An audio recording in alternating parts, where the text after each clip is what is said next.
Hi guys and welcome back to my read-along channel. Today we are reading Candyfloss by Jacqueline Wilson. This is Jacqueline Wilson's own work, just reading for entertainment and pleasure. Today we're going to be reading chapter 14, which starts on 191 and it ends on obviously chapter 15, and that's on 203. So without further ado, let's get going. Chapter 14. When I got to school on Monday, Rhiannon was strolling around the playground with Margot and Judy, and their arms linked and their heads close together. I hovered, not so sure whether to run up to them or not. "She's like so boring now," said Rhiannon. "But Mum says I've got to be kind to her, though. I don't see why. We bought her like the most exquisite outfit because her clothes are like so pathetic and babyish," said Margot. "And smelly," said Judy. They all tittered. "But it was like a waste of time because she barely said thank you." I started trembling. I ran right around them and shouted, "Thank you, thank you, thank you," right in Rhiannon's startled face. "Hey, cool it, Floss," said Rhiannon, giggling uneasily. "I didn't want the denim outfit. I didn't want to go out with you on Saturday. I wanted to see Susan, and I wish I had," I shouted.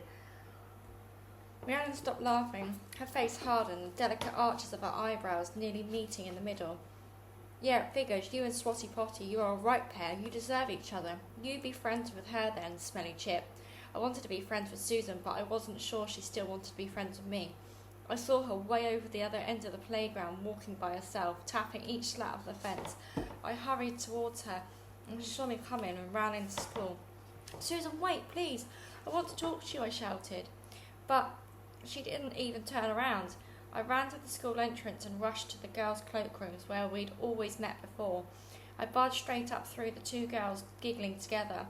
"What's up with Floss? Maybe she's got galloping diarrhea." They cackled with laughter while I ran up and down the toilets. They were all empty. There was no sign of Susan. I set off down the corridor, charged round the corner, and ran right into Mrs. Horsfield, nearly knocking her flying. "Oh, I'm so sorry, Mrs. Horsfield," I gabbled. "It's good you're in such a hurry to come to school on a Monday morning, Floss," said Mrs. Horsfield. She had me at arm's length. "But you don't look too happy, my dear. You're not running away from someone, are you?" No, I'm trying to run to someone," I said. "Well, I hope you find them," said Mrs. Horsfield. She paused. "If that's someone's Susan, I think I saw her going into the library." "Oh, thank you, Mrs. Horsfield.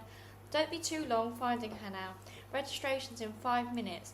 I set off for the library. Susan was standing by the shelves, fingering her way along the first row of books as if she was playing them like a piano. "Susan!" She jumped and dodged around the other side of the bookshelves. "Susan, you can't keep running away from me like this. You'll be sitting in front of me in 5 minutes. Please listen to me. I'm so sorry. I wasn't completely honest about Saturday. I just was so stupid and I feel awful now.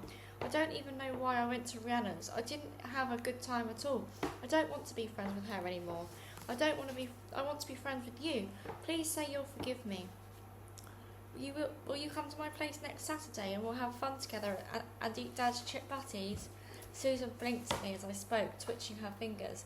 There was a little pause when I stopped. "Do you know you said exactly 100 words," she said in a matter-of-fact way. "Susan, please, did you listen to what I was saying?" "Yes, I listened.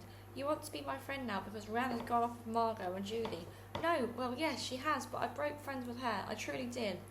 "Yes, well, whatever. The only thing is, Floss, I don't really want to be your second best friend." "No, I want you to be my first best friend. Will you come next Saturday?" Susan shrugged. "I think I've probably got something on next Saturday." She paused. "I have to go to this conference thing with my parents. Maybe the Saturday after." "That won't be any use." "Oh, Susan, we won't have the cafe anymore. Please don't tell anyone, but my dad hasn't kept up all his payments and we have to move out and we're going to stay at the Billy Chips place. But it sounds like it's going to be really weird, and Dad's going to run his van outside the station, and that's going to be weird too. And what am I going to do when Dad's out working? And I'm a bit scared about it. But I haven't liked to say anything because Dad's so fussed about everything."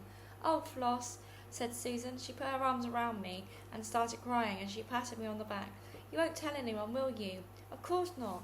I won't say a word. I'm sure I'll be able to come on Saturday. I don't want to go to my parents' conference one bit. They just haven't got anyone to leave me with. Hey, Floss, did you know you said another exact 100 words? It's like you got this weird gift. 100 is my all-time lucky number too. So we're friends now." "Best friends," said Susan, giving me a squeeze. "I wanted to be your best friend ever since I came to this school. Are you sure You're okay about it though, Rhiannon might start being your worst enemy now. I don't care, I said, though my heart began thudding at the moment. I wish I didn't have to sit next to her. Don't worry, said Susan. If she tries any funny business, I'll turn round and yank her off her chair again. Yes, she looked so surprised when she landed on her bum, I said, and we both giggled. She'll be even more nasty and totally mean when she finds out about Dad and me leaving the cafe and going to live with Billy the Chip. And I don't know what will happen when she comes back from seeing his son. Dad says I should go to Australia to be with Mum, and there's a bit of me that wants to, but I can't leave Dad. I'm all he's got. Well, he's got Lucky too, but she's really my cat. Okay, we'll have to see if she belongs to anyone else, but I'm hoping, like anything, she'll be mine. Susan was counting on her fingers as I spoke. She stared at me in awe. That's another 100. You are a total phenomenon, Floss. A what? A phenomenon. It means you've done something utterly extraordinary. A phenomenon. I tried hard, but I couldn't say it. I started mixing Susan up too, so that neither of us could say it without spluttering with laughter. Seriously though, I said, wiping my eyes, would you say it's a good omen? I'll say. Dad and I will keep waiting for our luck to change. Well, some good things happen, but most of all I'd like Dad to keep his cafe. No, most of all I'd like Mum and Dad to get back together, but that's no chance of that. I wish there wasn't such a thing as divorce. Why can't people stay together and be happy? Well, people change, said Susan, like friends. My parents are divorced. Are they? So, do you live with your mum or dad? Both. No, they're married to each other now. But my mum and dad, but they used to be married to different people.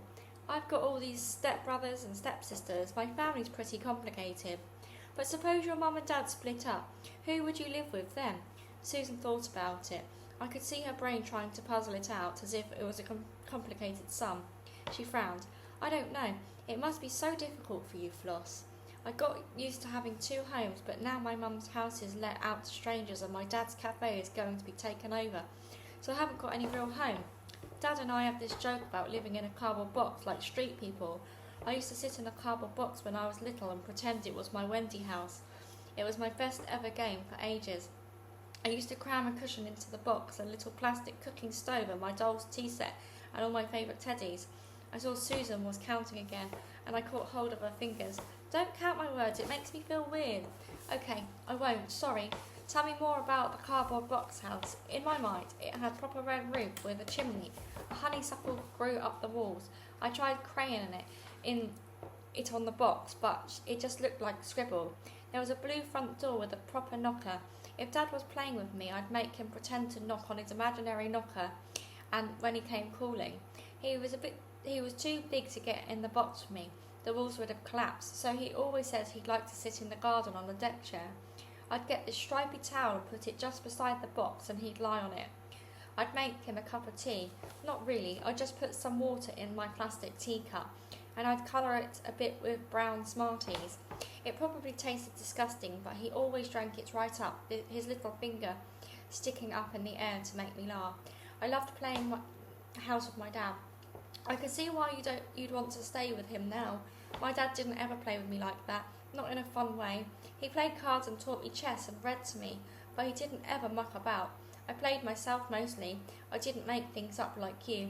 My mum doesn't seem to do that, but I did play with the cardboard boxes, little ones.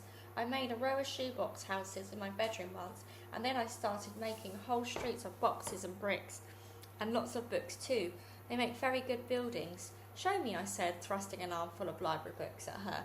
We sat cross-legged on the library floor while Susan built me a book house. I copied her, and then started making an elaborate tall block of flats. We turned our fingers into people and made them walk in between the houses and climb all the stairs to the high rooftop of the flats. Then the library door opened, and suddenly we both got such a fright that we jumped, and the book block of flats just shuddered and fell to the ground with a great clatter and crash. Miss Van Dyke stood glaring at us. Miss Van Dyke, the deputy head and the scariest, strictest old bat teacher in the whole entire school. What on earth are you doing, you two girls? This is a library, not a nursery playroom. What a way to treat books. Why aren't you in your classroom? First lesson started 20 minutes ago. Now put those books back this minute, carefully, and then come with me. You're in Mrs. Horsfield's class, aren't you? We nodded, too scared to say a word. Miss Van Dyke marched us briskly along the corridors and then prodded us into our classroom as if we were cattle. Everyone looked at us, mouths open. Rhiannon's eyes glittered triumphantly. I peered shamefaced at Mrs. Horsfield. She had given me a gentle warning that I'd let her down horribly. Your pupils, I believe, Mrs. Horsfield said Miss Van Dyke. I discovered them in the library building houses with books, if you please. I wonder why you didn't send someone to look for them. They've been missing from your lesson for nearly half an hour.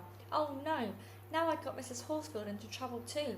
Maybe we'd all have to stand outside Miss Van Dyke's office in disgrace with our hands on our heads, Susan, Mrs. Horsfield and me. But Mrs. Horsfield was smiling calmly. I knew where the girls were, Miss Van Dyke. They were taking part in my special bonding project. Miss Van Dyke frowned. There's nothing about bonding projects in the national curriculum for Key Stage 2. I know that, Miss Van Dyke, but sometimes one simply has to use one's initiative to improve classroom dynamics. I didn't have a clue what Miss Horsfield meant. Maybe Miss Van Dyke didn't either. She glared at Susan and me. Why didn't you explain, you silly girl, she said. She marched off, stamp, stamp, stamp, as if she wished we were bugs she could squash with her sensible shoes. Susan and I stared at awe at Mrs. Horsfield. She raised her eyebrow at us and made us shooting gestures with her hands, so we scurried to our seats. What are you playing at, smelly chip? Rhiannon hissed. I ignored her. She poked me hard with a bony elbow. I shuffled to the edge of my seat as far away from her as possible. Susan turned round and gave me a sympathetic grin. I grinned back. Rhiannon could poke a hole right through me and I wouldn't care, just so long as Susan stayed my friend. And that is the end of chapter 14, guys. So next time we come back, we'll be on chapter 15, which starts on 203. But without further ado, thank you again for listening. Until the next time, guys. Goodbye.